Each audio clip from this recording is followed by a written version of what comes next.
हम लोग जो प्रतिदिन अध्ययन करते हैं हम उसे रोज की रोटी कहते हैं, है ना।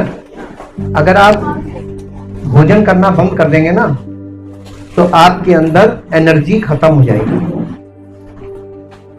जीवित तो आप पानी पीकर भी रह सकते हैं, लेकिन भोजन क्यों खाया जाता है? कि शरीर कार्य कर सके, एनर्जी मिले, एनर्जी लेवल हो हमारे पास दौड़ने भागने के लिए, काम करने के लिए, क्योंकि जिम्मेदारियां परमेश्वर ने डाली हैं और जिम्मेदारी को हमें निभाने के लिए भोजन चाहिए होता है ना। आत्मिक जिम्मेदारी के लिए आत्मिक भोजन, शारीरिक भोजन हमारे लिए पर्याप्त नहीं है। हाँ के ना, हमें शारीरिक भोजन के साथ आत्मिक भोजन की आवश्यकता है कि नहीं है? आपको क्या लगता है? तो लोग इतना गंभीर क्यों नहीं है प्रतिदिन की रोटी में? यहां पे आके बड़ा क्वेश्चन मार्क लग जाता है, क्योंकि शारीरिक जीवन में इतना ज्यादा लिप्त हो जाना ये परमेश्वर के प्रति प्रेम को नहीं, परमेश्वर से अलगाव को दिखाता है कि आप अलग हैं, आप परमेश्वर से जुड़े ही नहीं हैं। क्योंकि अगर आप परमेश्वर से जुड़े हैं तो आपको शारीरिक भोजन कम, आत्मिक भोजन ज्यादा। तब आप अपनी जिंदगी को देखिएगा, आपकी जिंदगी, आपकी बोली, आपके दृष्टिकोण सब ना बदल जाए तो कहिएगा, आपकी यानी पूरा अस्तित्व बदल जाएगा। मसीही होने का मतलब है कंप्लीटली अ न्यू क्रिएशन। विचारधारा बदल जाना, जीवन शैली बदल जाना, चरित्र बदल जाना, व्यवहार बदल जाना, और हमारे सोचने का जो दृष्टिकोण है, नजरिया, वो बदल जाना। एंटायर ह्यूमन पर्सनालिटी आदम से मसीह में परिवर्तित हो जाना, वो है मसीही जीवन। आप जितने भी प्रचारकों को सुनना पसंद करते हैं, बहुत ध्यान से सुनिएगा, आप जिनको सुनना पसंद करते हैं, क्या आप परमेश्वर से उससे ज्यादा परमेश्वर से प्यार करते हैं? अब फंस गए। क्यों? आपके लिए किसी ने प्राण दिया हो जिन्हें आप सुनना पसंद करते हैं, तो आप उन्हें ऊपर कर दीजिए, परमेश्वर को नीचे कर दीजिए। आई समस्या? आई ना? यही समस्या आपको परमेश्वर से दूर करती है। आप जिसको पसंद करते हैं उसको सुनते हैं। उसने प्रभु यीशु मसीह ने क्या कहा था कि तुम जिसकी सुनते हो तुम उसके गुलाम हो। आपके विचार उस व्यक्ति के गुलाम है जिसकी आप सुनते हैं। अब आप ये बताइए, आप किसकी सुनते हैं? सबके अलग अलग हैं, कॉमन नहीं है। यहीं पर परमेश्वर का वचन आपके ऊपर चोट करता है और करना चाहिए। मेरे ऊपर भी यही हुआ था। हमारी मानसिकता ऐसे ही नहीं बदल गई। हर मनुष्य विचारों में, दृष्टिकोण में, कल्पना में, इच्छा में, भावना में एक कड़क है, कट्टर।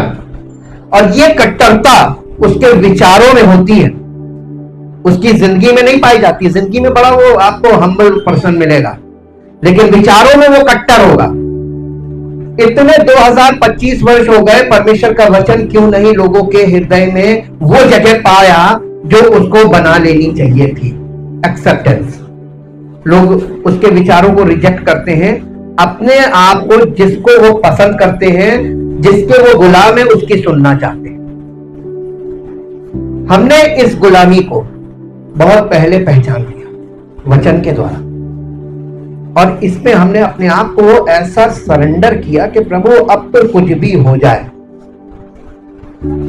आपके वचन जो आपके मुख से निकलते हैं वही मेरे लिए सर्वोत्तम है, वही मेरे दृष्टिकोण का आधार है, वही मेरे विचारों का आधार है, और इसके अलावा मैं अब किसी को सुनना पसंद नहीं करूंगा। और दुनिया आज यहीं पे फंसी हुई है। सबके अपने चाहते उपदेशक हैं।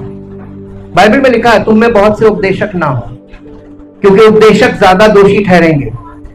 उपदेशक उपदेश तो दे रहा है, क्या वो परमेश्वर के पुत्र के विषय में दे रहा है जो उद्धार करता है? क्या वो आपसे वो बातें कर रहा है जो उद्धार से उद्धार प्राप्त करने के लिए आपको बुद्धिमान बना सकती नहीं। ये सब आपको, आपका दिल धोखेबाज है और ऐसी बातों में आपका दिल धोखा खाएगा। अरे बहुत बढ़िया बोल रहे, बहुत बढ़िया बोल रहे, बहुत बढ़िया बोल रहे।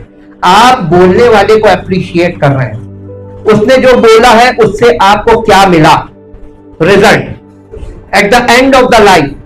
आपने जब इस जीवन को, यह शारीरिक जीवन खत्म हुआ तो आप कहां जाएंगे, इस विषय में उसने क्या बोला। उद्धारकर्ता के बिना आप पहुंच जाएंगे ना जीवन में, नहीं ना। अब आ गई इंपॉर्टेंस उद्धारकर्ता की।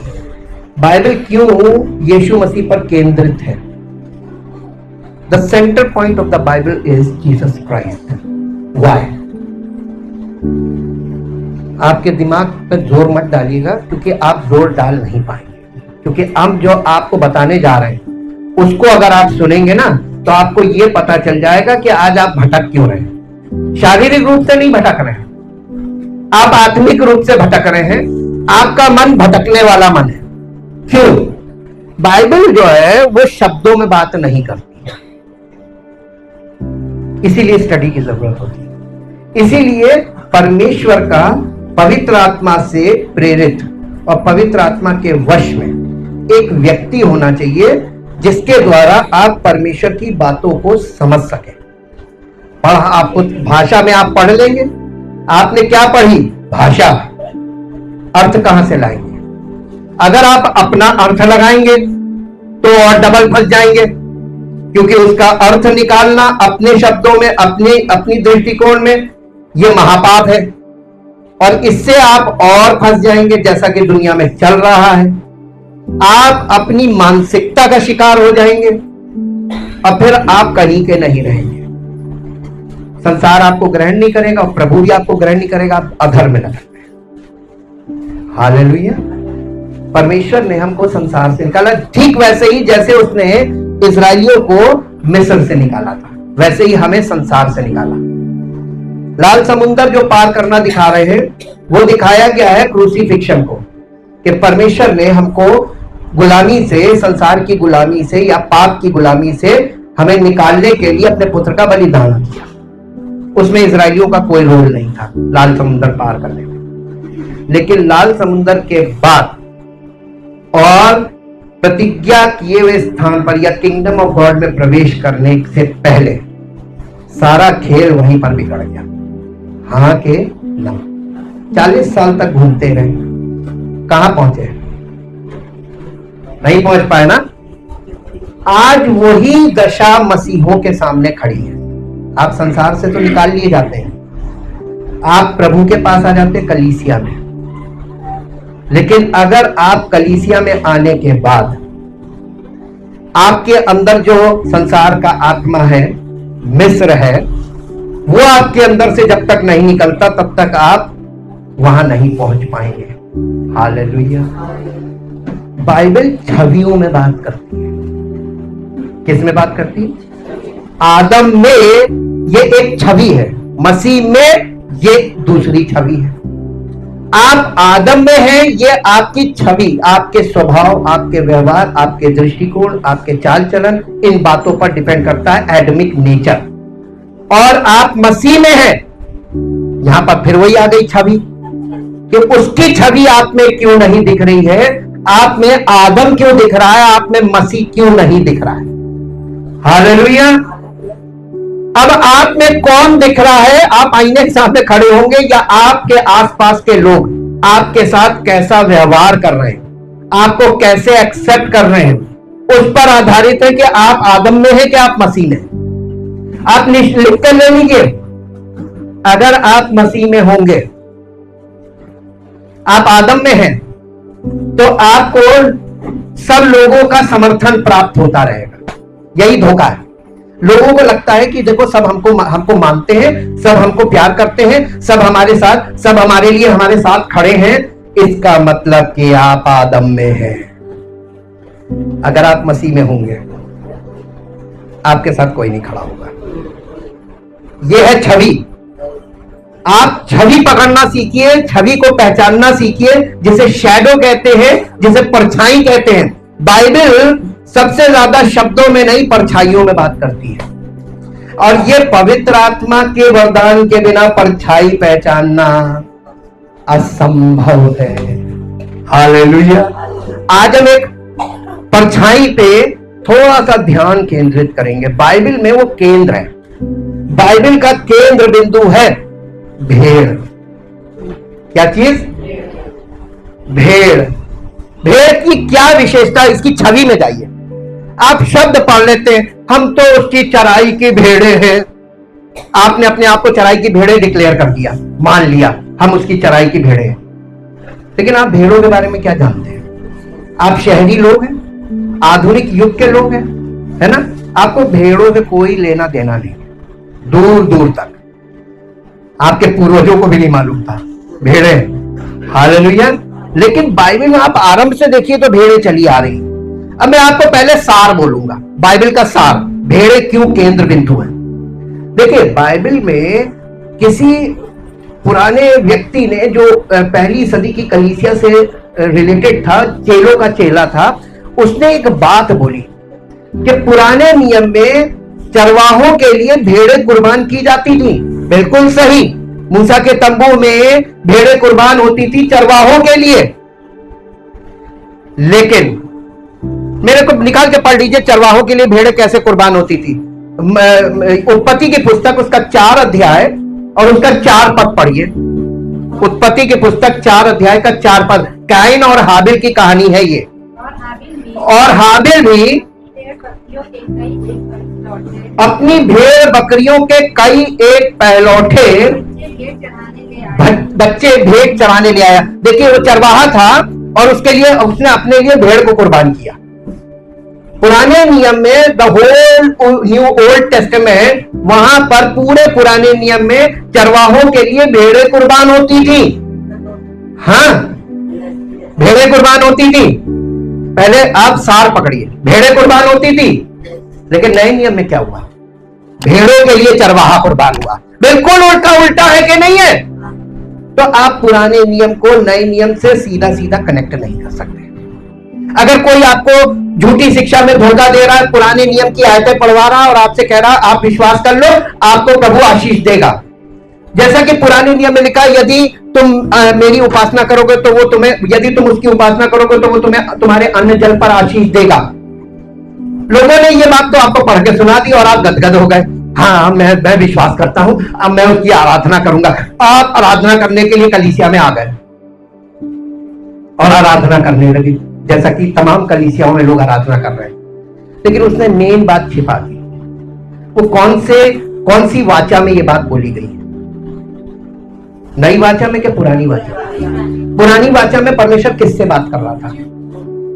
यहूदियों से, इजराइलियों से। तो वहां हम कहां से आ गए? हम अन्य जाति हैं।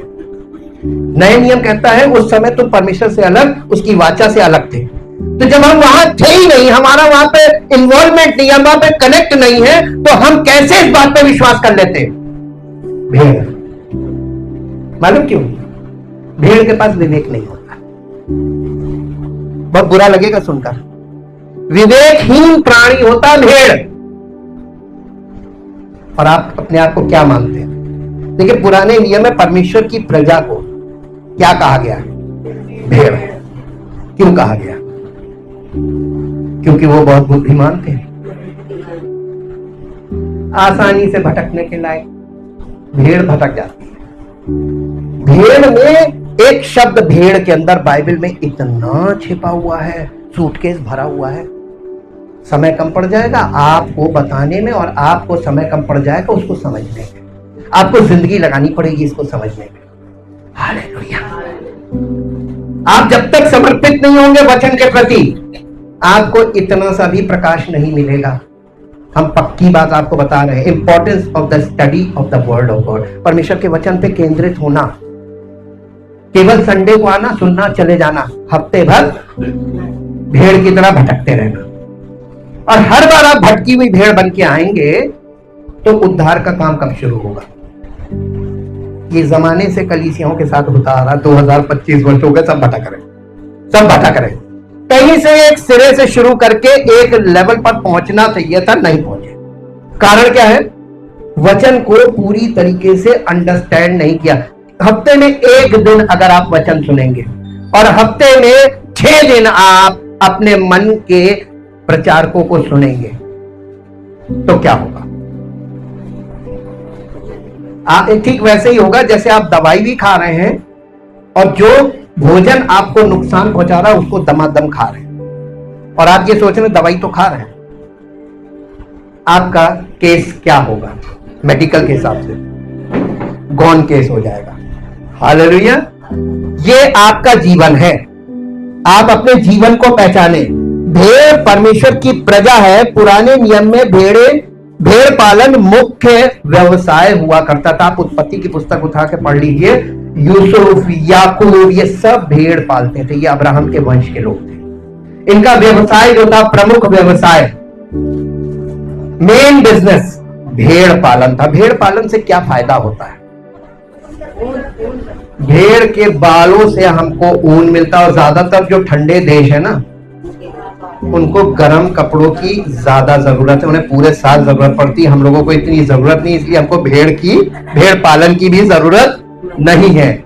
लेकिन भेड़ पालन बहुत कॉस्टली व्यवसाय है, इसमें बहुत पैसा है।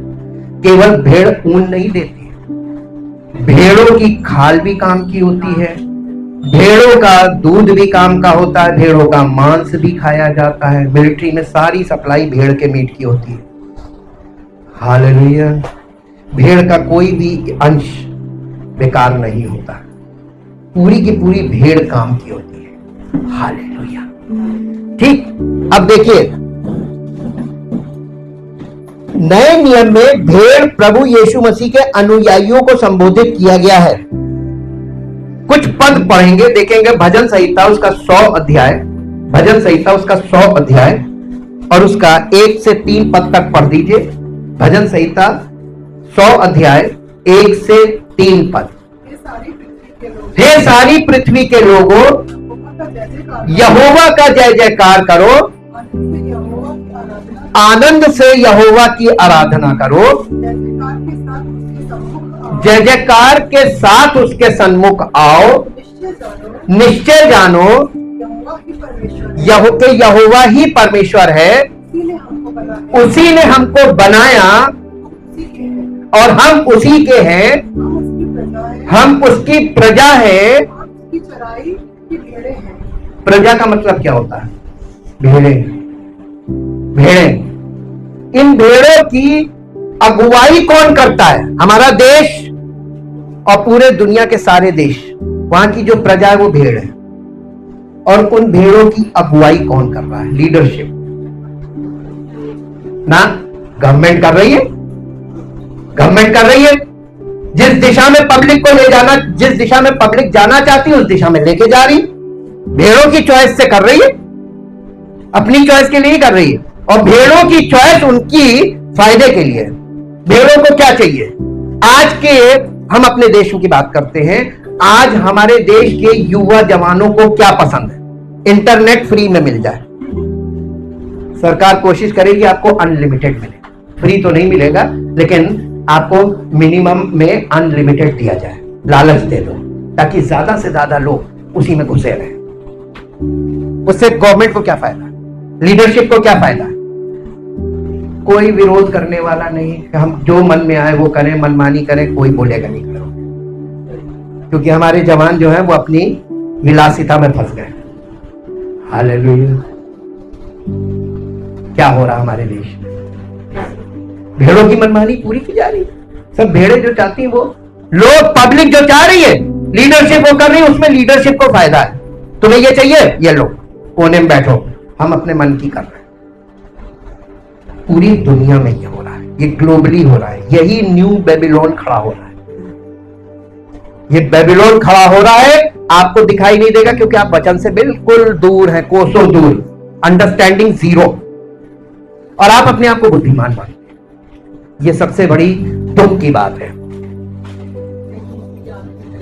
हाँ, आज सेकंड कमिंग की तैयारी हो रही है और आप अभी तक वहीं खड़े हुए हैं, ओल्ड टेस्टामेंट के टाइम में परमेश्वर से अलग, इजराइल की प्रजा के पद से अलग, और एकदम खोए हुए और एकदम अपने बल पे कि कल को मेरे पास नहीं होगा तो मैं कहां जाऊंगा, किससे मांगूंगा, इस मानसिकता में फंस गए। जी, भेड़ों का जीवन जो है वो सामूहिक जीवन होता है, व्यक्तिगत जीवन नहीं होता। ये भेड़ की विशेषता है। सामूहिक जीवन कैसे? भेड़ें हमेशा झुंड में रहती हैं। अकेली भेड़ होगी तो क्या होगा? एक भेड़ अगर झुंड से अलग होती तो क्या होता है? खो जाती है या उसका शिकार हो जाता है। हालेलुया। कलीसिया की स्थापना प्रभु ने क्यों की थी? अपने भेड़ों को सुरक्षित करने के लिए। आज के युग में क्योंकि भेड़ की मानसिकता में हम हैं और हमारे अंदर एक विशेषता पाई जाती है भटकने वाली। भेड़ जो है ना, झुंड में चलते चलते देखिए, एक भेड़ धीमे से निकलती साइड में भागती है, ये भागती है ना। ऐसे ही कलीसिया में से लोग निकल निकल कर किनारे किनारे से भागना मांगते हैं, क्योंकि वो अपने पसंद के चरवाहों को वहां पे वो उससे फंस जाते हैं, यानी उससे उसके बातों में अट्रैक्ट हो जाते हैं। वो अट्रैक्शन उनको झुंड से अलग कर लेता है। हालेलुया। ये सब बातें बाइबल में लिखी हैं। मैं ज्यादा पद नहीं पढ़वा रहा हूं, मैं आपको मीनिंग ज्यादा बता रहा हूं। भेड़ों में विवेक नहीं होता। भेड़ का झुंड, भेड़ जब झुंड से अलग होती है उसके शिकार होने का कारण होती है। भेड़ों का जीवन और सुरक्षा और मार्गदर्शन के लिए चरवाहे का होना अनिवार्य है। High importance. आप कभी ऐसे भेड़ के झुंड को देखिए जिनका चरवाहा ना हो, कहिए तो सब मर जाए। मैं जब हिस्ट्री पढ़ रहा था, बिब्लिकल हिस्ट्री में जाके देख रहा था इस छवि को, तो वहां पे उन्होंने एक प्रैक्टिकल बताया जहां भेड़ पालन होती है। उनसे जाके जब बात की तो उन्होंने एक बड़ी चौंकाने वाली जानकारी दी। क्या चाहते हैं वो जानकारी आपको मिले? भेड़ों की मानसिकता बताई थी। उन्होंने कहा कि हमारे यहाँ जो भेड़शाला हमने बना रखी है उसमें भेड़े हैं, वो भेड़ों के लिए हमने सवेरे क्या किया, एक डोरी बांध दी जहां उनका गेट होता निकलने का, उस पे मैंने एक डोरी बांध दी और वो डोरी से वो भेड़े आ रही थी, ऐसे जंप करके निकल रही थी, आ रही थी, जंप करके निकल रही थी, आ रही। 8-10 भेड़े जंप करके निकली। उसके बाद मैंने डोरी काट दी और उसके बाद मैं खड़े होकर वीडियोग्राफी कर रहा था। मैं ये देख रहा था कि हर भेड़ वैसी कूद रही। तो वो कहने लगी ये क्या चीज है? कहने लगे नहीं, वो भेड़ एक दूसरे को फॉलो करती है। हालेलुया। हमारे देश में आपको कुछ फिजिकल चीजें बता सकते हैं। बैकपैक आप ऑब्जर्व करके देखिए, ये कोई ऐसी आवश्यकता सबको नहीं है। स्कूली बच्चे हैं, उनको जरूरत है, लेकिन आज देखिए फैशन हो गया कि सबके पीछे बैकपैक। एक बुढ़ा आदमी जा रहा है बैकपैक। हमें तो आज तक आवश्यकता नहीं हुई बैकपैक की। ये भेड़ चाल, उसने लिया हम भी लेंगे। कारों का बढ़ जाना ये भी भेड़ चाल है। उसने ली मैं भी लूंगा। हिस्सा होता है ना, और लोन मिल रहा है तो क्यों ना ले। और ना लेने के अपने तर्क, लेने के अपने तर्क। मैं उन तर्कों में नहीं जाऊंगा, लेकिन इस सड़क के भर जाने से, पार्किंग के गायब हो जाने से, इनसे जो पब्लिक में असुविधाएं हो रही हैं, इस पर कोई ध्यान नहीं। सब अपनी स्वार्थ के में चले जा रहे हैं। हम कहां जाएंगे देश? हम कहां पहुंचेंगे जब पूरी सड़क जो है वो पार्किंग हो जाएगी और पैदल चलना मुश्किल हो जाएगा? तब गवर्नमेंट रोक लगाएगी, भैया नहीं पास करो। ये क्वेश्चन उठ रहे हैं कि कैसे गाड़ियां बिकती जा रही हैं और पुरानी गाड़ियों को हटाया नहीं जा रहा है। भ्रष्टाचार, ये हमारे देश की विशेषता है, भ्रष्टाचार। पहले क्या था नियम कि लिमिटेड गाड़ियां निकलती थी, गवर्नमेंट के पास इसके आंकड़े होते हैं कितनी निकलनी चाहिए, इस साल में कितनी निकलनी चाहिए और कितनी पीछे हटाई जानी चाहिए। भाई आप जगह बनाओगे, आप घर में सामान खरीदते लाओ, खरीदते लाओ, खरीदते लाओ, खरीदते लाओ, और घर में से अंदर से बाहर ना निकालो, तो आपके कुछ समय बाद आप मालूम है अपने घर में घुसेंगे, एक कोना ढूंढेंगे, वहां पे वहीं पे बैठ के सो जाएंगे। हाँ, स्टोर बना लेंगे। हमारा देश देखिए सब चीजों का स्टोर बन रहा है। कंज्यूमरिज्म, उपभोक्तावाद। अब पूरी दुनिया की कंपनियां हिंदुस्तान में मालूम क्यों यहां उतर रही? अरे उनको यहां की मानसिकता मालूम है यहाँ एक खरीदेगा, उसका पड़ोसी जाकर फिर खरीदेगा, उसका पड़ोसी जाकर फिर खरीदेगा, सब एक दूसरे को देखकर बैकपैक वाली बात याद रखिएगा। Good example. कपड़े से मुंह बांध लो, ये भी आपको बहुत कॉमन मिलेगा। धूप में तो चलता है, चलो ठीक है, धूप से बच रहे, रात को भी आपको देखने को मिलेगा। ये क्या है? रात को सनग्लास लगा के चल रहे हैं, बेड़ चाल। किसको फॉलो कर रहे हैं मालूम नहीं, क्योंकि सब तरीके के लोगों के अपने फॉलोअर्स हैं, यानी सब इतने उनके गुरु हैं उतने फॉलोअर्स।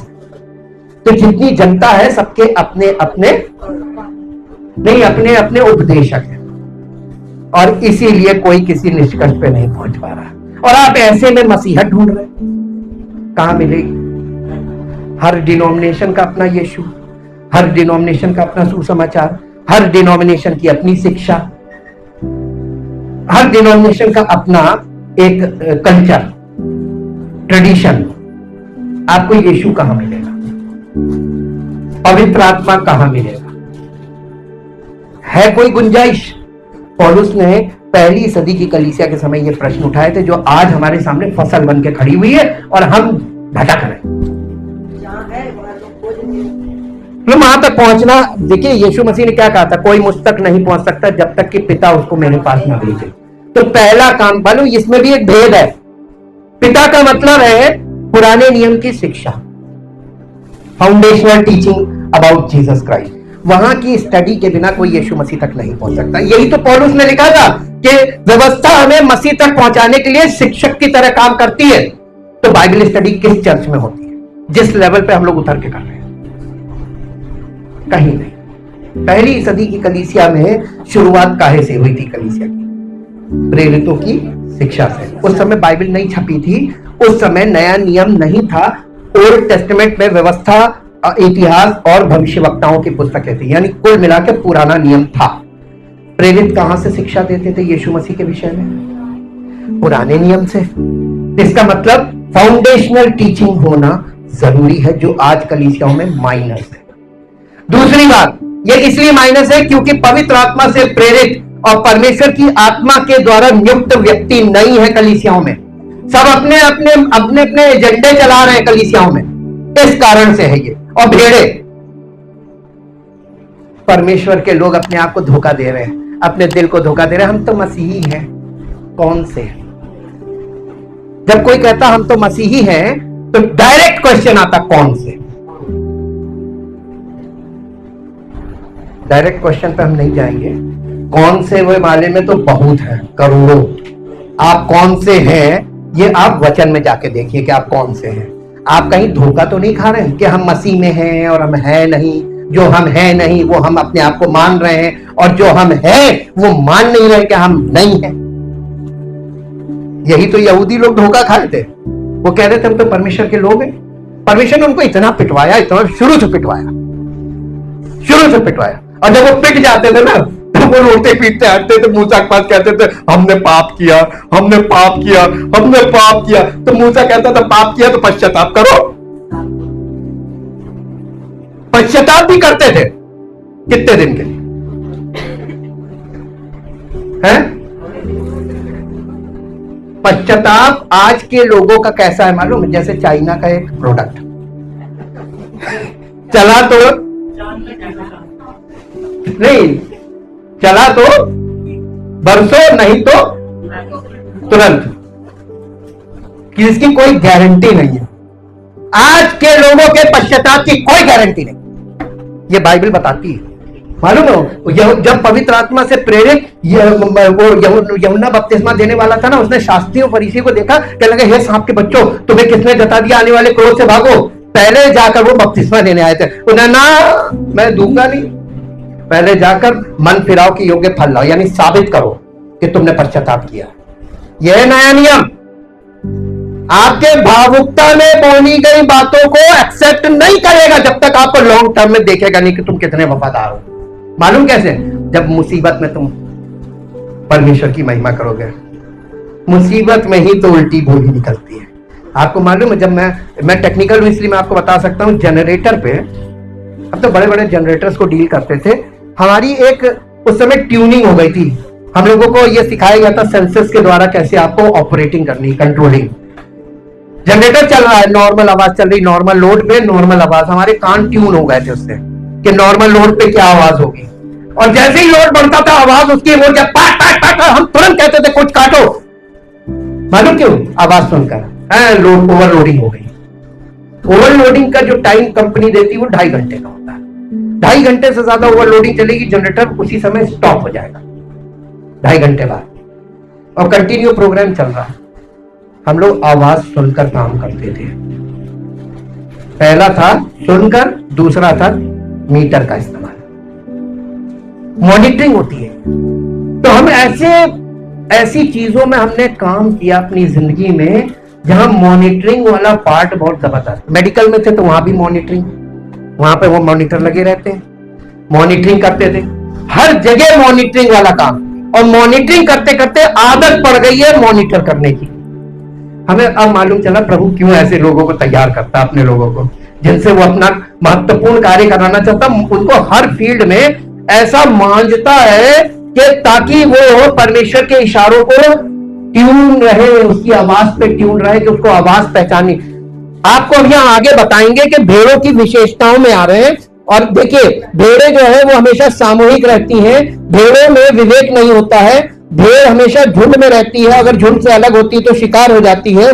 भेड़ों का जीवन और सुरक्षा, मार्गदर्शन उसके चरवाहे के ऊपर डिपेंड करता है।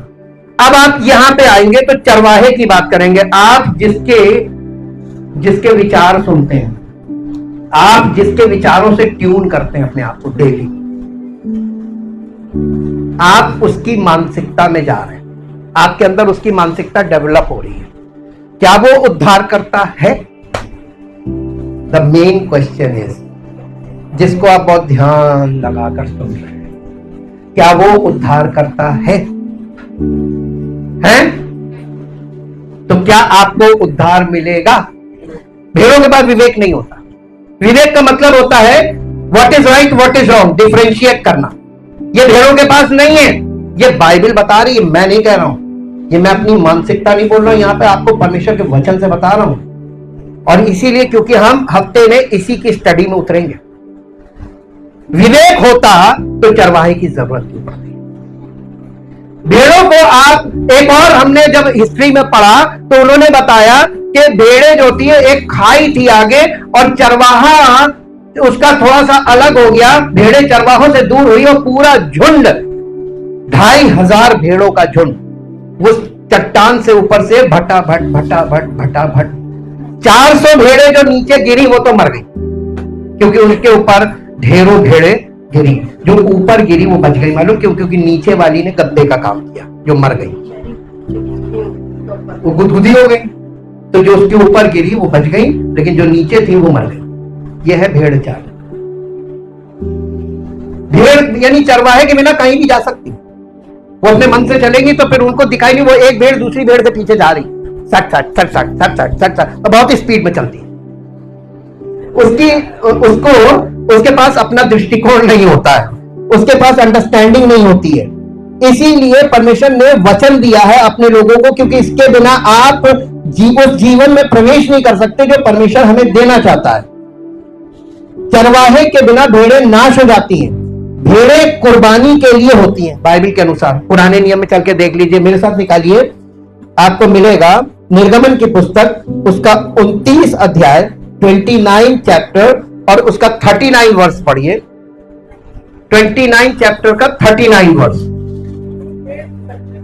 उस भेड़ के बच्चे को तुम भोर के समय और दूसरे भेड़ के बच्चे को गोधूली के समय, यानी एक को सूर्योदय के समय और एक को सूर्य, ये बलि थी, सैक्रिफाइस, उसको चढ़ाना। और इसके बाद आप पढ़ दीजिए गिनती की पुस्तक 28 अध्याय उसका 4 पद। गिनती 28 अध्याय का 4 पद जी। एक बच्चे को भोर को और दूसरे को गोधूली, यानी सेम बात यहां पर भी है। ये व्यवस्था की पुस्तक है। गिनती की पुस्तक 6 अध्याय का 14 पद पढ़िए। गिनती की पुस्तक 6 अध्याय का 14 पद जी।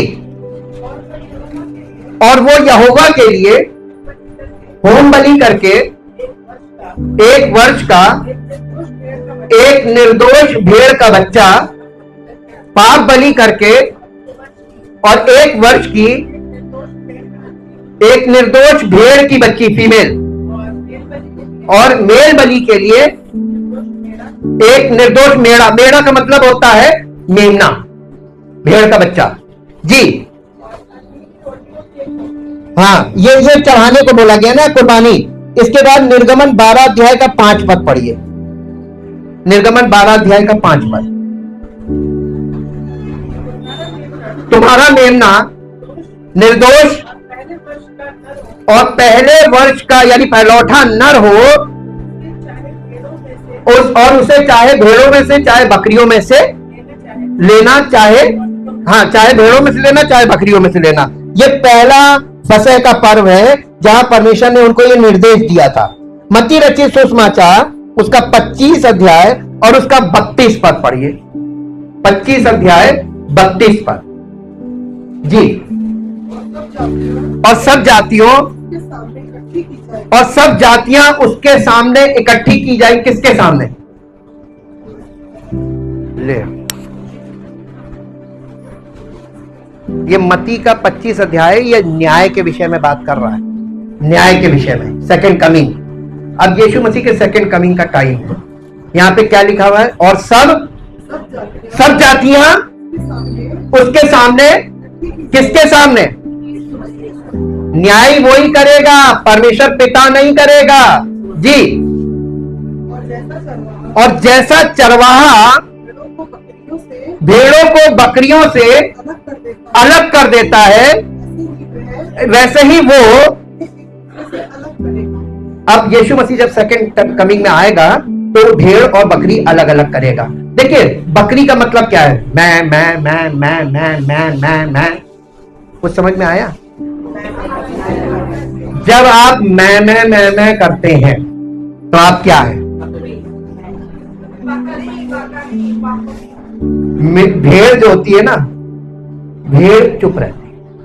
भेड़ की आप ज्यादा आवाज नहीं सुनेंगे, भेड़ें आवाज नहीं करती हैं, लेकिन बकरियां बहुत आवाज करती है ना, हर समय मैं।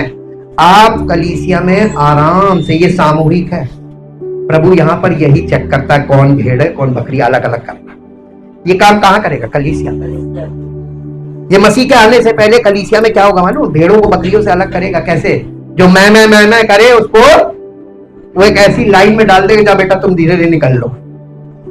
भेड़ें जो चुप रहती है, शांत रहती है और फॉलो करती है, वो है मसीह के लोग। यहां पर सब चीजों का छवि में जाएंगे, आपको तब चीजें पता चलेंगी। क्या? क्योंकि हम लोग इस कल्चर से बहुत दूर हो गए। इसलिए भेड़ों के पास रक्षा प्रणाली नहीं होती है और बिन चरवाहे के वे असहाय हैं। मत्ती रचित सुसमाचार उसका 9 अध्याय उसका 36 पद पढ़िए। इनके पास रक्षा प्रणाली नहीं होती, ये असुरक्षित होती है बिना चरवाहे के। जब उसने भीड़ को देखा तो उसको लोगों पर तरस आया कि वे उन भेड़ों की नाई जिनका कोई रखवाला ना हो, हैं, व्याकुल और भटके हुए से थे। आज के मसीहों पर आए, आज के मसीह विश्वासी व्याकुल और भटके हुए। व्याकुल और बिल्कुल एग्जैक्ट चित्रण है कि नहीं? जिनका कोई चरवाहा नहीं। अरे आपको लगता है कि आप प्रभु प्रभु करते हैं? यीशु मसीह का जब तो मेरी आज्ञा नहीं मानते मुझे प्रभु प्रभु क्यों करते हो? आज्ञा मानने के लिए आपको अंडरस्टैंडिंग चाहिए। जब तक स्टडी में आप मन लगाकर उसके वचन को आत्मसात नहीं करते तब तक आप उसकी आज्ञा नहीं मानते। लिख के ले लीजिए। और ड्रामेबाजी चलेगी नहीं। वो यहां से चेक करता अंदर से, और अंदर से ही पकड़ लेगा। और आप बाहर जो दिखा रहे हैं वो आप गलत दिखा रहे हैं। एक और पद पढ़िए, गिनती की पुस्तक 27 अध्याय 15 पद से 17 पद तक पढ़िए। गिनती की पुस्तक 27 अध्याय 15 पद से 17 पद तक जी। 15 पद से 17 पद तक।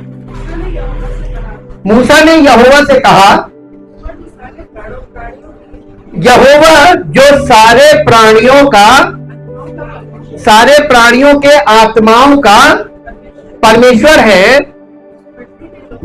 वो इस मंडली के लोगों के ऊपर किसी पुरुष को या चरवाहे को नियुक्त कर दे जो उनके सामने आया जाया करे और उनका निकालने और बैठाने वाला हो, जिससे यहोवा की मंडली बिना चरवाहे की भेड़ बकरियों के, आज बताइए क्या हालत है, आज कलीसियाओं की क्या हालत है, बिना चरवाहे की भेड़ बकरियां। यहां से आप कुछ पकड़ पा रहे हैं? जब चरवाहा नहीं होता है तो वो अपनी दिशा खुद, जिस दिशा जहां मुंह होता है ना, जिधर मुंह होता है वो उसी दिशा में चलती है। इसी को कहा विवेक नहीं। भेड़ को आप जिधर मोड़ देंगे सामने वो एकदम सीधे चलती है, वो एकदम स्ट्रेट चलती है, जहां उसका मुंह होता है बस वो अपने मुंह की दिशा में चलती है। नेविगेशन सिस्टम उसमें काम नहीं करता है। ये बहुत खराब बात भाई, जीपीएस काम नहीं करता। आप समुद्र में कभी गए? कभी नहीं गए? कभी मौका लगे तो जाइएगा और शिप पर जाइएगा। हम शिप पे गए। शिप पे जब आप जाते हैं, शिप पे थोड़ा दूर जाइए, जहां आपको चारों तरफ केवल पानी के और कुछ नहीं दिखेगा, दूर दूर तक, जहां तक आपकी नजर जाएगी। मालूम है आपको यही नहीं पता चलेगा हम जा कहां रहे। बस जिधर शिप जा रही है वहीं हम जा रहे हैं, जिधर शिप जा रही है वहीं हम जा रहे हैं, और कुछ समझ में नहीं आया कि नेविगेशन सिस्टम नहीं काम करता। ऐसे ही हवाई जहाज में, हवा में नेविगेशन सिस्टम नहीं काम करता है? हाँ, नहीं, वो जहाज में नेविगेशन सिस्टम काम नहीं करता, और जहां नेविगेशन सिस्टम काम नहीं करता, जैसे भेड़ों में, उनके लिए फिर दिशा कैसे पता करे? अब आप इसके लिए फिर जाइए, पानी के जहाज को जो चला रहा होता है कैप्टन, वो एक हेडफोन पहने होता है, यात्री नहीं पहने होते हैं, कैप्टन पहने होता है। क्यों पहने होता है? क्योंकि वो सुन के चला रहा है, उसको दिशा खुद नहीं मालूम है। वहां पे आंखों का इस्तेमाल नहीं होता है, वहां पर कानों का इस्तेमाल होता है। काहे का इस्तेमाल होता है? कान के इस्तेमाल से आप दिशा तय करते हैं सुनकर। वही चीज आपको हवाई जहाज में मिलेगी। जो हवाई जहाज पायलट जो ऑपरेट कर रहा होता है वो कानों से सुनकर चला रहा होता है, देख कर नहीं। अब बताइए, भेड़े देख कर नहीं चलती हैं? वेरी गुड, ये पॉइंट नोट कर लीजिए। आप परमेश्वर के वचन को जब तक सुनते रहेंगे तब तक आप मसीही जीवन में चलेंगे, और सुनना बंद कर देंगे आपका मसीही जीवन वहीं खत्म, भटक गए। हालेलुया। इसीलिए डेली ब्रेड रोज आत्मसात करे, डेली का डेली, उसको टाले ना, क्योंकि वो आपको आपकी मर्जी से नहीं बल्कि परमेश्वर की मर्जी से आप तक पहुंच रहा है, और लोग उसका निरादर कर रहे हैं। एक बात का वो हिसाब करेगा यीशु मसीह। आने दीजिए उसको, कोई बहाना नहीं चलेगा ना। तुम नहीं जाते थे, तुम्हारे पास ऑनलाइन आता था, तुम तब भी नहीं मन लगाते थे। जब तुम घर में बैठ के मन नहीं लगा सकते थे, वहां जाना तो कठिन बात थी। गर्मी में, लू में जो लोग आते हैं उनसे पूछिए, लेकिन बहुत डिवोटेड लोग हैं, बहुत डिवोटेड लोग। परमेश्वर देखता को बड़ा प्रसन्न कर होता होगा कि देखो ये हर मौसम में ये लोग वफादार हैं। ऐसे वफादारी चेक होती है, मुंह की बोली से, भावनात्मक हरकतों से परमेश्वर चेक नहीं करता है। परमेश्वर कड़े मौसम में जो लोग निकल कर आ रहे हैं, कहता देखो कितना विश्वास करते मुझ पर। वफादार उन्हीं को बोला जाता है। इसीलिए बोला कि अगर मेरे साथ कोई कष्ट उठाएगा तो वो मेरे साथ बादशाही करेगा। अब मत्ती रचित सुसमाचार 25 अध्याय का 32 पद पढ़िए। 25 अध्याय का नहीं, 32 तो पढ़ चुके ना। यशाया नबी की पुस्तक, अभी हम लोगों ने पढ़ा है यशाया 53 चैप्टर का 6 पद पढ़ दीजिए। यशाया 53 का 6। हम तो सब के सब कितने, हम लोग मालूम है मसीही लोगों की एक गंदी बात बताया आपको, एक फॉल्स कॉन्सेप्शन, एक गलत धारणा जो लोग कलीसिया में बचपन से होते हैं। वो ये नहीं मानते कि हम बैठ के हो, वो कहते हैं हम मसीह हैं। I am a born Christian. Bible में कहां लिखा है बॉर्न क्रिश्चियन? बॉर्न क्रिश्चियन नाम का कॉन्सेप्ट बाइबल नहीं है। क्यों नहीं है? आप इस चीज को स्टडी नहीं करते इसलिए आपको नहीं मालूम। यहूदी लोग जिनका खतना मेन होता है, जब वो जंगल में, उनकी दूसरी जनरेशन जिसका खतना नहीं हुआ था, और खतना रहित क्या होते हैं? अन्य जाति, है ना? आपको मालूम है यहोशू ने उनको यरदन पार करा के, यरदन के पार खतना कराया था। यानी यरदन पार उन्होंने किया था जो खतना रहित थे। यहूदियों की वो जनरेशन जो खतना रहित थी वो यरदन पार की थी। खतने वाले सब 40 साल में मर गए थे। इतिहास जाके देख लो। वही यीशु मसीह ने कलीसिया के लिए बोला है कि जिन्हें तुम आज देखते हो अंदर, वो वहां होंगे जहां रोना और दांतों का पीसना होगा, और सारी अन्य जाति वहां होगी परमेश्वर के राज्य में। कैसे? आप जाके पीछे देख लीजिए जंगल में जो हुआ था। परमेश्वर ने वचन में सब कुछ रखा है, इमेजरी है वहां पर, और वो अगर आप समझ गए तो आप नए नियम में बहुत गंभीर हो जाएंगे और कोई खिलवाड़ नहीं करेंगे। क्योंकि अब मौज मस्ती का कलीसिया में टाइम नहीं है, एंटरटेनमेंट की जगह नहीं है। ये परमेश्वर की उपस्थिति का स्थान है, जहां पर परमेश्वर के गंभीर वचन गंभीरता से बताए जाने चाहिए, क्योंकि समय निकट है। ये पश्चाताप का समय है। आपको पश्चाताप करना गंभीरता वाला विषय है ये, क्योंकि ये अनंत जीवन का विषय है। अनंत जीवन आपको तभी मिलेगा जब आप में गंभीरता होगी। एक पद पढ़िए जो आपको मिलेगा, पहला पत्रस 5 अध्याय 8 पद। पहला पत्रस 5 अध्याय 8 पद। जी, तुम भी पहला पत्रस 5 अध्याय का 8 पद। सचेत हो। सचेत हो का मतलब क्या होता है? सचेत हो का मतलब होता है होश में हो। अचेत का मतलब क्या होता है? बेहोश। और सचेत का मतलब कम इनटू कॉन्शियसनेस। अब होश में आ जाओ। आपको अब होश में आना चाहिए कि नहीं? अगर अब होश में नहीं आए, उसके बाद फिर आपको होश में आने से कोई फायदा नहीं होगा, बहुत देर हो चुकी हो। जी, सचेत हो और जागते रहो, क्योंकि तुम्हारा विरोधी शैतान गरजने वाले सिंह की नाई इस खोज में रहता है कि कोई भटकी हुई भेड़ मिल जाए कि किसको भड़काए। तो किसको में कौन आएगा? कोई भटकी हुई भेड़ मिल जाए। कलीसिया का कोई ऐसा व्यक्ति जो वहां के सेवक के वचनों के द्वारा पीड़ित हो रहा हो, वो मिल जाए, बस उसको शिकार कर लो। आओ मेरे साथ आओ। तो तुम्हें पहले ही कह रहे थे वहां क्यों जाते हो? हालेलुया। भटकी हुई भेड़ों को ढूंढ रहा है ना, अटैक करने के लिए। शैतान किसको? आप जब तक कलीसिया में हैं, झुंड में, तब तक आप सेफ हैं, और झुंड निकले आपका शिकार हो जाएगा, क्योंकि शैतान आपको झुंड से अलग ढूंढ रहा अकेले में, और ये भावनात्मक विषयों पर आपको पकड़ लेगा। हालेलुया। ऐसे आप जमाने से देखते आएंगे, ये कलीसिया के इतिहास में जाके देखेंगे, आपको साफ साफ पता चल जाएगा। भेड़ें अपने चरवाहे को पहचानती हैं और उसकी आवाज से वो परिचित होती है। भेड़ों की एक बहुत बड़ी विशेषता है, हालांकि उनके पास विवेक नहीं होता है, उनके पास कोई रक्षा प्रणाली नहीं होती है, यानी वो बहुत वल्नरेबल होती है, आसानी से उनका शिकार किया जा सकता है। वल्नरेबल का मतलब कि आसानी से उनको पथभ्रष्ट किया जा सकता है, आसानी से उनको शिकार किया जा सकता है, अपने लाभ का माध्यम बनाया जा सकता है आसानी से। कोई इसमें बस थोड़ी सी शक्ति चाहिए और आक्रामक तरीके से उसको खींच लिया। हालेलुया। लेकिन गुड न्यूज क्या मानो? गुड न्यूज ये है कि भेड़ें अपने चरवाहे की आवाज पहचानती हैं। जब यीशु मसीह इजराइलियों से बात कर रहे थे नए नियम में, यमुना रचित सुसमाचार में, मेरे साथ निकाल लीजिए, पढ़िए यमुना रचित सुसमाचार 10 अध्याय उसका 1 से 5 पद तक पढ़िए। यमुना रचित सुसमाचार 10 अध्याय का 1 से 5 पद। मैं तुमसे सच सच कहता हूं, ये किससे बात कर रहा है? यहूदी लोगों से, इजराइली लोगों से। मैं तुमसे सच सच कहता हूं, जो कोई द्वार से भेड़शाला में प्रवेश नहीं करता,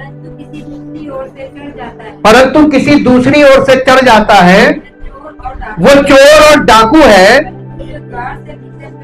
परंतु जो द्वार से भीतर प्रवेश करता है, वो भेड़ों का चरवाहा है। अब देखिए, चरवाहे बोला है कि चरवाहा है, तो मसीही लोगों के कितने चरवाहे हैं? लेकिन आप जाके सारे डिनोमिनेशन में यात्रा करके आइए, फिर हम आपसे यही क्वेश्चन पूछेंगे, मसीही लोगों के कितने चरवाहे हैं?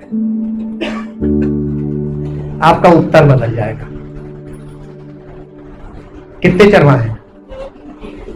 बाइबल के अनुसार एक है ना, लेकिन प्रैक्टिकली अब आपको चरवाहों और चरवाहे में अंतर करना होगा। अगर आप मसीह की भेड़ है तो, अगर आप मसीह की भेड़ है, ये चैलेंज है भेड़ों का। अगर आप मसीह की भेड़, आपको ये बुरा लगता है कि भेड़ों के विवेक नहीं होता है, आप प्रमाणित कीजिए कि आपके पास विवेक, आपका चरवाहा अगर आपके साथ होगा तभी विवेक आपके पास होगा, और अगर चरवाहा नहीं तो आपके पास कोई विवेक नहीं। अब आप ये बताइए, आपके पास चरवाहा है कि चरवाहे हैं? ना, ये कहने में अंतर बताइए। आप इसको अपने जीवन में सिद्ध करके दिखाइए कि आप चरवाहे के अनुसार चल रहे हैं कि चरवाहों के अनुसार। वो ये कहते हैं, वहां ये सिखाया जाता, वो ये मानते हैं, उन्होंने ऐसे किया, उन्होंने ऐसे किया। आप किसके बारे में बात कर रहे हैं? चरवाहे के बारे में कि चरवाहों के बारे में? तो आप कहां फंसे? इसका मतलब विवेकहीन। प्रूव हो गया ना? अगर आप उन लोगों के चक्करों में पड़े हुए हैं तो आप अभी भेड़ की तरह विवेकहीन है, दिशाविहीन है, और आपका शिकार हो गया। You are already prey. आगे पढ़िए। देखिए, जो भेड़ों का चरवाहा है असली, उसके लिए द्वारपाल द्वार खोलता है और भेड़ें उसका शब्द सुनती हैं और वो अपनी भेड़ों। देखिए, यीशु मसीह अगर सच्चा चरवाहा है तो वो सबको नहीं लेके चलेगा। बहुत ध्यान सुनिएगा, अपनी भेड़ों। जी देखिए, पर्सनल है उसकी भेड़ें जो है। यीशु मसीह की भेड़ें कौन है? पर्सनल। मालूम क्यों? क्योंकि उनका नाम ले लेकर बुलाना। इसका मतलब ही नोज हिज नेम, अपनी भेड़ों का नाम जानता है। वो अपनी भेड़ों को नाम ले लेकर बुलाता है और बाहर ले जाता है। जब वो अपनी सब भेड़ों को भेड़शाला से बाहर निकाल चुकता है तो उनके आगे आगे चलता है। मालूम है पीछे क्यों नहीं चलता, आगे क्यों चलता है? आप प्रैक्टिकली देखेंगे तो भेड़े चरवाहा पीछे चलता है, लेकिन आप यहां पर कुछ चीज देख रहे हैं जो बिल्कुल डिफरेंट है। पुराने नियम के चरवाहे सब पीछे चलते थे, हाँकते थे भेड़ों को। ये पुराने नियम का हम आपको तरीका बता रहे हैं। लेकिन नए नियम में हमारा चरवाहा, अब आपको बताएं क्यों आगे चलता है। क्योंकि भेड़ों को वो दिशा विहीन होती है। अब वो भेड़ें अपने चरवाहे के पीछे चलेंगी तो भटकने का कोई चांस है? जीपीएस सिस्टम है यीशु मसीह। भेड़ों के लिए जीपीएस सिस्टम है। आप कहां किसके पीछे चल रहे हैं? तभी तो पौलुस ने कहा था तुम मेरी मानिंद चलो जैसा मैं मसीह की मानिंद चल रहा हूं।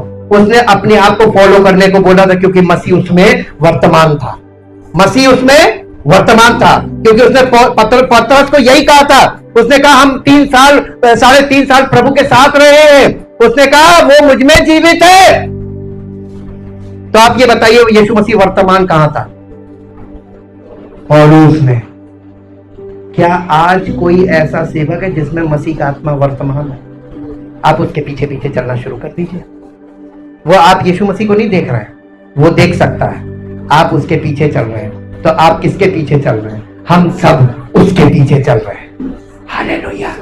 ये नेविगेशन सिस्टम है। इसीलिए कलीसिया की स्थापना की उसने, इसीलिए कलीसिया की स्थापना की। वे सब आगे पढ़ दिए 5 पद तक।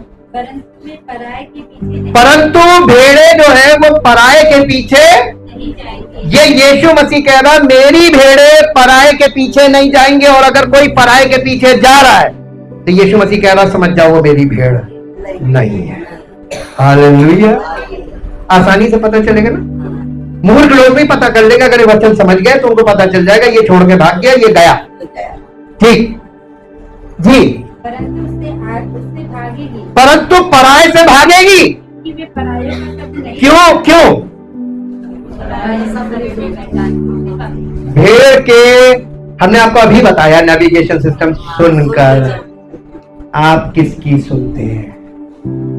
YouTube भरा पड़ा है, Facebook भरा पड़ा है, आप किसको सुनकर चल रहे हैं? जिसकी मानोगे, जिसकी सुनोगे उसी की मानोगे, जिसकी मानोगे वही तुम्हारा चरवाहा। ये ग्रेट चैलेंज है in the world at the present age. इस युग में ये ग्रेट चैलेंज है। इस चैलेंज को कोई नहीं तोड़ सकता, क्योंकि ये चैलेंज हमारा नहीं है, हम तो भेड़ हैं। ये चैलेंज हमारे प्रभु का है, जो हमारा चरवाहा है। हालेलुया। भेड़ के साथ चरवाहे का कनेक्शन। इसीलिए तो दाऊद कहने लगा, यहोवा मेरा चरवाहा है, मुझे कुछ घटी ना हो। कब घटी नहीं होगी?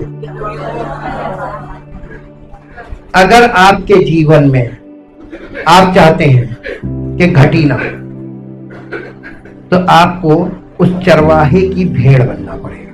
उसके आवाज से आपके कान ट्यून हो जाए, ताकि पराई आवाज आपके कान में तुरंत रजिस्टर हो जाए। ये नहीं, इसको नहीं सुनना। हालेलुया। ये सेंसेस को ट्रेन करने के लिए भी परमेश्वर का वचन ही अनिवार्य है।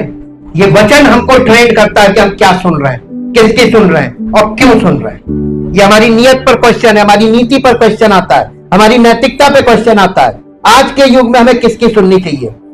यूहन्ना रचित सुसमाचार 10 अध्याय का 14-15 पद पढ़ दीजिए। 14-15 पद, यही 10 अध्याय जी। यीशु मसीह कह रहा, अच्छा चरवाहा मैं हूं, मैं अपनी भेड़ों को जानता हूं और मेरी भेड़ें दोनों तरफ से पहचान पक्की है।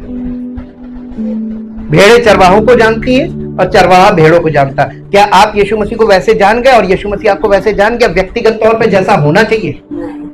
इसीलिए आपके अंदर वो कमियां हैं जो अभी पूरी नहीं हुई हैं। यही पौलुस ने कहा था कि अभी तो हमारा ज्ञान अधूरा, हमारी भविष्यवाणी अधूरी, सब कुछ अधूरा है, परंतु जब वो सर्व से जाएगा तो सब अधूरा पर। जब आपके जीवन में प्रभु जन्म ले लेगा, जिसके मन में तू जन्म ले, अविनाशी आनंद से भर दे, और जब वो आ जाएगा तो सर्व से आ गया, आपका सब कुछ पूरा कर देगा, आपकी अधूरेपन को पूरा करेगा। इसीलिए इस बात को पूरी तरीके से समझना है। एक और पद पढ़िए जो आपको मिलेगा, इसका 26 और 27 पद पढ़ दीजिए, 10 अध्याय का 26 और 27 पद। परंतु तुम इसलिए विश्वास नहीं करते, ये इस्राएलियों से यीशु मसीह कह रहे थे, परंतु तुम मेरी बातों पर इसलिए विश्वास नहीं करते क्योंकि तुम मेरी भेड़ों में से नहीं हो। मेरी भेड़ें मेरा शब्द सुनती हैं और मैं उन्हें जानता हूं और वो मेरे पीछे पीछे चलती है। चरवाहा भेड़ों के पीछे नहीं जाता। नए नियम में भेड़ें चरवाहों के पीछे आती है, क्योंकि नए नियम में चरवाहे ने अपना प्राण दिया है अपने भेड़ों के लिए। और पुराने नियम में चरवाहे भेड़ों के पीछे क्यों जाते थे? क्योंकि उन्हें मालूम था भटकती हैं और हमारा नुकसान हो जाएगा, चार इधर भाग गई, चार उधर भाग गई तो हमारा नुकसान हो जाएगा। आज कलीसियाओं में लोग क्यों डरते हैं? पुराने नियम पे है ना, एक भी कम होती है उसके घर पहुंच जाते हैं। कहां क्यों नहीं आ रहे? हकाते भी हैं, डराते भी हैं। हाँ, अरे खुदा नाश कर देगा तुमको, जाना मत। अरे यार, नए नियम में आओ। आज के युग में वो पुराने युग की बातें क्यों कर रहे हो? भेड़ें किसकी है? हमारी कि उसकी? हम खुद उसकी भेड़ है, तो हमारी भेड़ें कहां से होंगी? सत्य बोलने के लिए खड़ा किया है। सत्य बोलो, और जब सत्य बोलोगे ना, सत्य लोगों को स्वतंत्र करेगा। क्या आप चाहते हैं कि आप अपने चरवाहे से, जिसने आपके लिए अपना प्राण दिया है, वो आपको सुरक्षित रखेगा? वो आपका चरवाहा है, वो आपकी आवश्यकताओं के पे ध्यान रखेगा, पूर्ति वो करेगा। भेड़ें अपने लिए काम करती हैं कि चरवाहा भेड़ों के लिए काम करता है? किस दुनिया में आप हैं? आप क्योंकि इस कॉन्सेप्ट से बिल्कुल अलग हो चुके हैं, इसलिए सारी भेड़ें अपना अपना काम कर रही है ना, फिर भी शिकार हो रही सुनने के कारण। भेड़ की मुख्य विषय पकड़िए, भेड़ देखकर नहीं चलती है। कैसे चलती है? आप किसकी सुन रहे हैं, क्या सुन रहे हैं और क्यों सुन रहे हैं? 3 क्वेश्चन आपके ऊपर छोड़ते हैं, ताकि आप रात भर इस चीज को लेकर बेचैन रहें और कल से इस स्टडी में आप गंभीर हो जाएं। कि आपको क्यों सुनना है, क्योंकि एक ही चरवाहा है। बाकी सब जो है वो आकर आपको कुछ कुछ अच्छी अच्छी बातें जरूर बता सकते हैं, नैतिकता के एक फिजिकल लेवल तक ले जा सकते हैं, लेकिन अनंत जीवन तक कोई नहीं ले जा सकता, केवल एक, his name is Jesus Christ. Thank you, thank you, thank you. हम अब प्रार्थना करने जा रहे हैं। आपने आज जो बात समझी है, इस इमेजरी को क्लियर करें, और भी क्लियर होगा आपके लिए। अभी तो अब सत्य की शुरुआत हुई है, और जिस लेवल पे हम आए हैं, इस लेवल से नीचे ना जाएं, इसके लिए आपको बहुत सतर्क होना पड़ेगा। सचेत का मतलब है अवेयरनेस, कॉन्शियसनेस, होश में आना, जानकारी यानी अपडेटेड हो जाना जानकारी से। क्या अभी भी आप परमेश्वर के वचन में जो जानकारी दी जा रही है उससे अपडेटेड नहीं है? बी केयरफुल, सावधान हो जाइए, और ये आपके लिए चेतावनी का टाइम है। यीशु मसीह के आने का समय बिल्कुल निकट है, और अभी भी आप शारीरिक बातों में लिप्त हैं। अपने आप को उन बातों से अलग कर लीजिए। शारीरिक जीवन जिसका जैसा है वैसे ही रहेगा, उसमें आप परिवर्तन कर नहीं पाएंगे, कुछ भी कर लीजिए। लेकिन अगर आप अपने चरवाहे के पास आ गए ना, तो आपका चरवाहा आपकी जिंदगी को, आपके परिवार को, आपकी परिस्थिति को, सब चीजों को पलट देगा, और वो आपको नई सृष्टि बनाकर अपनी महिमा करेगा। अगर आप ये विश्वास करते हैं तो अपने स्थान पे खड़े हो। Thank you, thank you, thank you. हमारा चरवाहा भरपूरी का जीवन देता है। हमारा चरवाहा अपनी भेड़ों की रखवाली करने में सक्षम है। हमारा चरवाहा सब कुछ कर सकता है, और हमारा, अगर शैतान फाड़ काटने वाले सिंह की नाई घूम रहा है, तो हमारा चरवाहा यहूदा के गोत्र का बब्बर है। He is the lion of Judah, और वो उसको फाड़ देगा। उसने उसको परास्त कर दिया है, और वो उससे छीन सकता है। जैसे दाऊद अपने अभिषेक से पहले जब उसको लाया गया था, उसका अभिषेक किया गया था, वो भेड़ बकरी चरा रहा था, लेकिन जब उसको बुलाया गया, जब वो आया, तो उसका अभिषेक हुआ। उसके तुरंत बाद 17 अध्याय शुरू होता है पहला शमूएल का, और आप उसमें देखेंगे दाऊद के अभिषेक के बाद गोलियत की कहानी आ जाती है। और गोलियत वहां पे खड़ा 40 दिन से चैलेंज कर रहा था इस्राएलियों को कि तुम में कोई एक हो जो मुझे हरा दे, तो हम पूरा उसके समर्पण में आ जाएंगे, पूरा देश उसको समर्पित हो जाएगा। और सब लोग डर रहे थे। दाऊद ने मालूम क्या किया?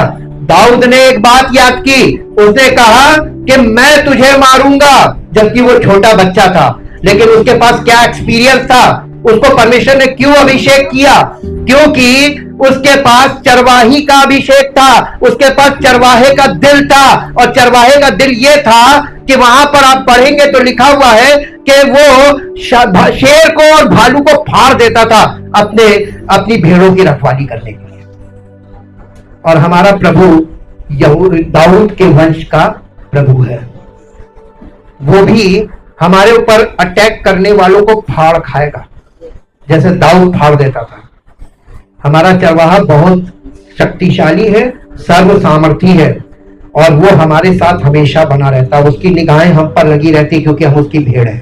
अगर हम वास्तव में उसकी भेड़ है, तो हम अपने चरवाहे के साथ उसकी आवाज सुनने के लिए इन ट्यून करें अपने कान को, अपने कानों को उसके वचनों पर लगा लें, और ऐसा लगाएं कि दुनिया की सारी आवाजें एक तरफ और हमारे प्रभु की आवाज एक तरफ। आप देखिए आपकी जिंदगी नई सृष्टि ना बने तो कहिएगा। Thank you, thank you, thank you. जीवित महान समर्थी परमेश्वर, हम आपका हृदय से धन्यवाद करते हैं कि आपने हमें इस संसार में जब असुरक्षित दशा में थे, आपने हमको शारीरिक और आत्मिक दोनों तौर पे, हमारा जीवन नष्ट हो रहा है, लेकिन प्रभु आपने हमारे लिए अपने पुत्र को बलिदान इसलिए किया है क्योंकि वो हम सबका चरवाहा है, और हम उसकी चरागाह की भेड़ें तभी बनते हैं जब हम उसके वचन से अपने कान को इन ट्यून करते हैं, उसके आवाज पहचानते हैं, उसकी बातों को समझते हैं, उसकी बातों में मन लगाए रहते हैं, और उसके जैसा वो उसका वचन हमें मिलता है उसके अनुसार अपने जीवन में वैसे ही करते हैं, उसको अपने जीवन में लागू करते हैं, उसके अनुसार चलते हैं, ताकि हम सबका जीवन प्रभु की महिमा के लिए तैयार हो सके। Thank you, thank you, thank you. जीवित महान समर्थी परमेश्वर, आज हम सब लोग आपको अपने आप को समर्पित करते हैं और ये कहना चाहते प्रभु कि हम सब अपनी अपनी जगह पर भटक रहे हैं, लेकिन हमारे भटकने वाले मन में जब आपका वचन जाता है तो वो हमें आपके साथ कनेक्ट करता है। आपका वचन हमारे अंदर आपके इकलौते पुत्र प्रभु यीशु मसीह के स्वरूप उसके समान हमको परिवर्तित करने का काम करता है। हमारे अंदर वही स्वभाव पैदा करता है जो आपके पुत्र प्रभु यीशु मसीह में था। हमें उसके स्वरूप में बनाने का काम करता है। और ये वचन अगर हमारे हृदय से होकर हमारी आत्मा तक नहीं जाता है तो हमें लाभ नहीं होगा। प्रभु हम आपसे विनती करते हैं, यहाँ पर उपस्थित हर व्यक्ति, हर परिवार का वो सदस्य प्रभु जो यहाँ पर उपस्थित है, आपके वचनों के लिए भूखा और प्यासा हो जाए, इनकी भूख और प्यास बढ़ जाए और वचन के द्वारा प्रभु आपके अद्भुत सामर्थ्य इनकी जिंदगियों में प्रकट हो और हम सब नई सृष्टि बनकर आपकी महिमा के लिए तैयार हो। सारी महिमा आपको मिले प्रभु यीशु मसीह के नाम से, आमीन। अपने स्थानों पर